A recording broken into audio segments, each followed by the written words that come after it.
ഒരു പൂ വിടർന്നാൽ ആ പൂ എക്കാലത്തേക്ക് അവിടെ വിടർന്ന് അവിടെ നിൽക്കണം എന്ന് പറയുന്നത് മണ്ടത്തരമായിരിക്കും.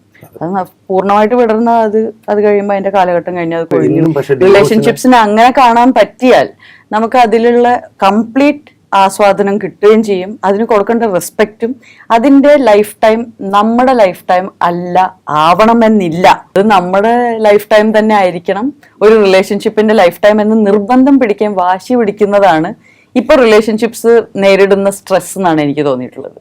ഭയങ്കര സ്ട്രെസ്സാണ്. ഒരാളെ പ്രണയിച്ച ഇനി ഇയാളെ തന്നെ കല്യാണം കഴിക്കണം, മരണം വരെ ഇയാളെ തന്നെ കണ്ടോണ്ടിരിക്കണം, ഇയാളുടെ കൂടെ ജീവിക്കണം, ഇനി എന്ത് ബുദ്ധിമുട്ടായാലും എന്ന് പറയുന്നത് ആർക്കാ അതുകൊണ്ട് ഗുണമുള്ളത്?